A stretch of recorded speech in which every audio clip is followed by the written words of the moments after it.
Hello and welcome to a Smurd P video, and today we are looking at Immortal X-Men issue 6. And on the variant cover we have the Black King Sebastian Shaw, and this is a Noto variant. Now usually when a character is on the front variant, that means that the story is centered around that, and it is a very Sebastian Shaw centered issue. And I'll be honest with you, it felt like this issue was going forever. I felt like I was reading it forever because it just didn't seem to end. Which is brilliant. That means that there's a lot of dialogue in it, so to speak. But there's also a lot of beautiful artwork. So our story begins with Sinister telling Destiny, reaching out to Destiny to say that he was kidnapped, etc., but he's here, and you all think that I'm on Orchard's side, so I've got to prove myself to you. And a certain opportunity has prevented itself as well. And you can see the Celestial in the background, and in case you don't know, there's a bigger story going on. A, X, and E. Judgment Day, and the Celestial is judging all the characters that are portrayed in this book. So he reached out to Destiny about his plan to defeat the Celestials, which happened in issue 3 of that event, and he said it would be even better if a certain person got the vote correctly and used her certain powers to influence it. So she looks at the chance of voting, etc., and then she takes her opportunity. So that happens. The attack happens. Destruction of God happens. Consumes the system. But the God tricked them. The God is still alive. And a test mostly failed. So this ended up being a test from the Celestial on it being destroyed. And as such, Destiny got the thumbs down, and she got the thumbs down. She's not judged on what she did. She's judged on the fear of losing her, so Mystique. That there's no destiny, you say. With your every fearful action, you show otherwise. So is Destiny making decisions then based on her fear around her love, which is Mystique? Is that why she is doing some of the things she does? And it also comes down to, or will your wish be true? The island will burn, and the whole world with it. So I go back to Inferno. This is Inferno number 2, by the way, the 4-issue miniseries where Mystique saw a future, and she says to Mystique, if I am not brought back, burn the island. That's not the whole quote, by the way. I'm probably missing a few words in between. And I feel like Inferno, it wasn't meant to happen then. This island will burn at some point, I tell you. It will burn at some point. Maybe not now, maybe not in a few years, but at some point, Krakoa is going to burn. And Destiny is going to be at the middle of it. Now, is she going to be the instigator of it? That will be the interesting thing. And maybe Moira wasn't fearful of her because she feared that Destiny would reveal her and hurt her again, etc. Because Destiny understands her, and she would want her out of the picture because she messes with her precogness. Maybe she feared her because she feared that this is the path this island would end up going on. So just thought I'd throw that in there. So Kieron Gillian is the writer, Lucas Wernick is the artist, David Carell is on the colors, Glenn Cowles is on the letters, and Tom Miller and Jay Bowen are on design, pretty much as always.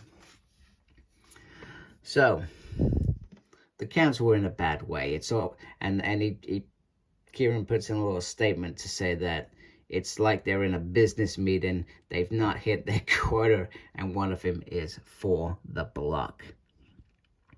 So they start talking about how they've been judged. And some have been judged already, some haven't. I liked Emma's one. So Emma is the mutants that the Celestial used to judge her was from the 16 million mutants that died on Genosha.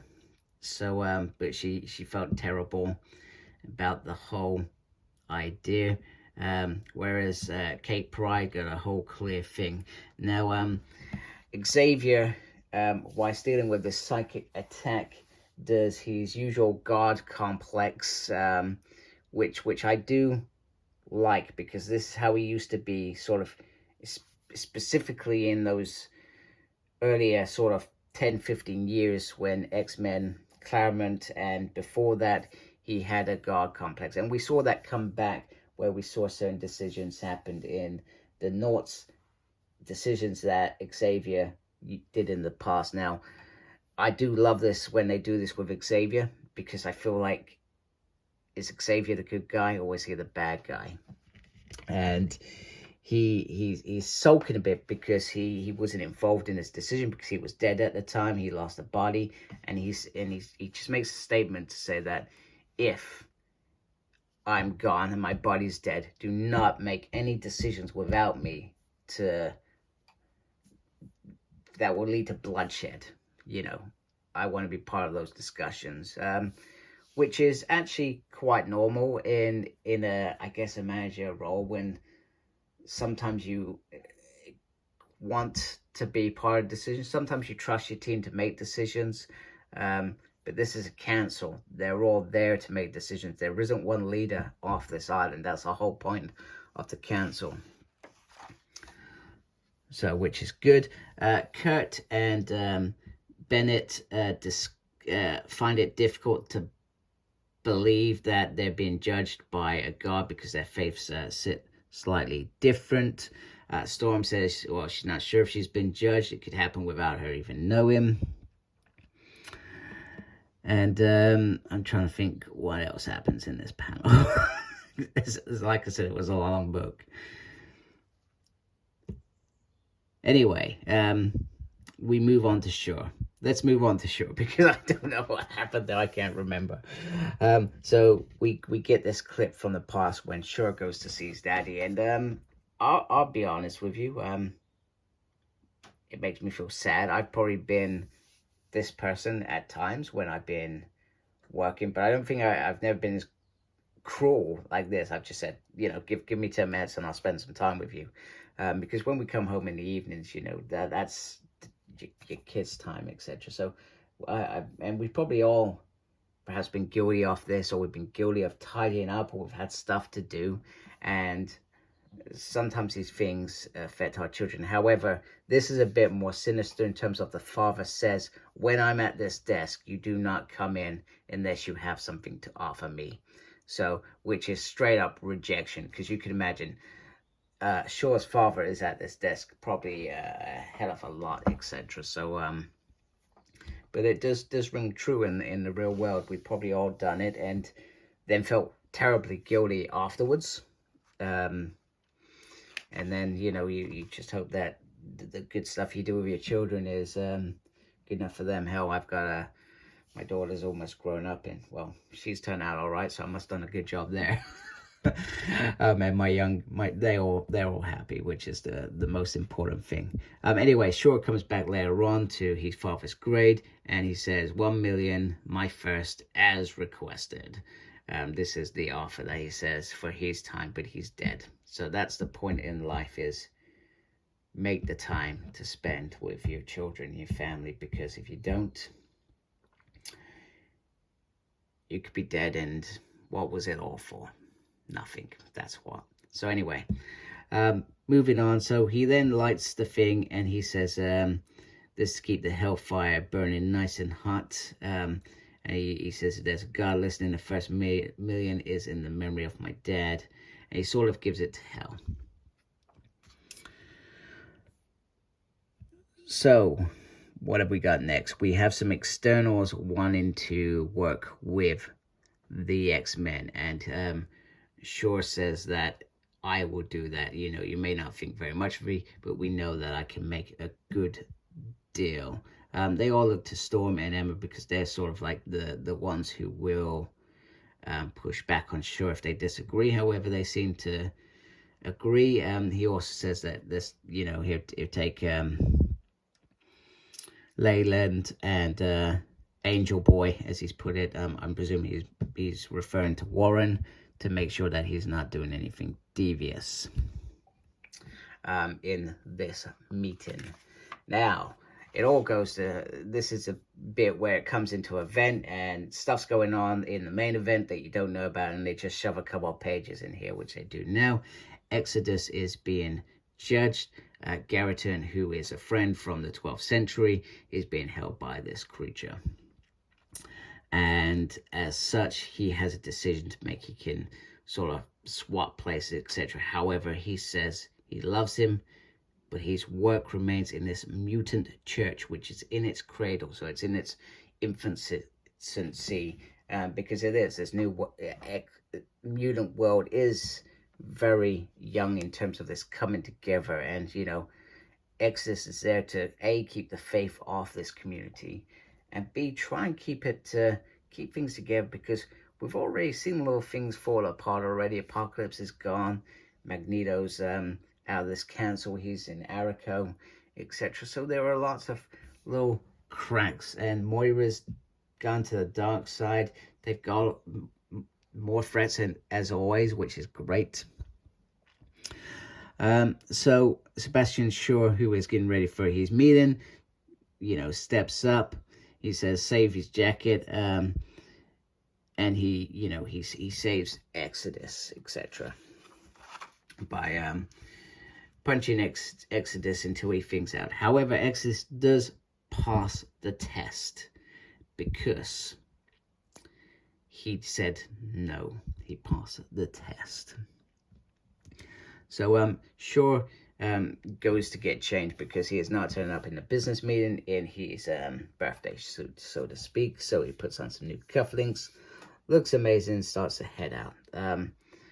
However, the guard has arrived to pass judgment, and it was not who Shaw thought. He was expecting his father to be behind him, and it's an Emma Frost that has turned up, and the thumb is down.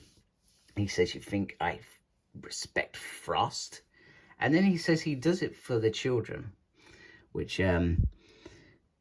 is quite interesting. And then he starts blabbering about money and power, etc. However, the guy's not interested, much to Shaw's frustration. Shaw wants the god to listen to him. He says he's made his deal with hell a long time ago, etc. And, he will burn. He's already accepted that. He knew the fun was coming down.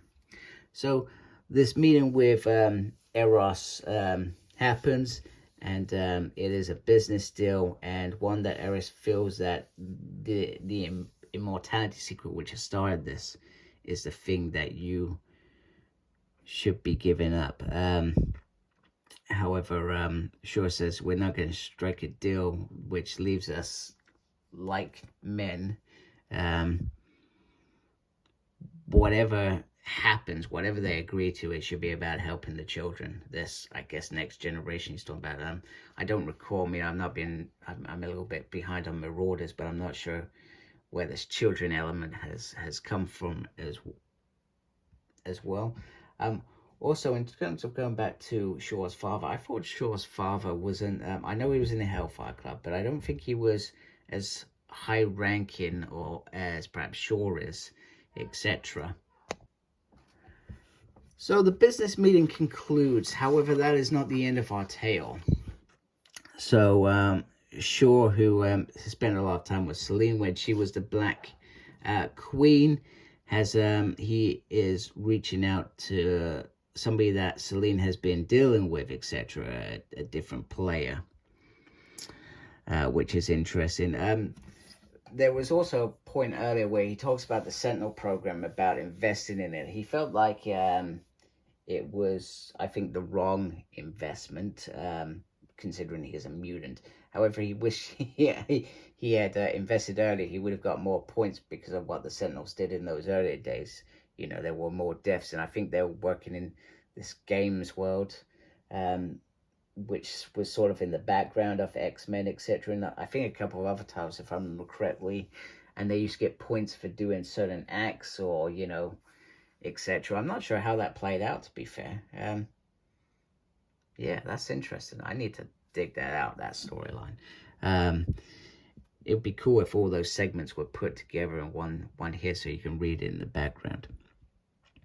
Anyway, if they are going to live, they need to make certain deals, and he's already made one with Hell in his mind anyway, not directly. And so arrives this character, Mother Righteous. And is Sebastian sure someone who's interested in a deal? And he says he's a businessman. What do you think?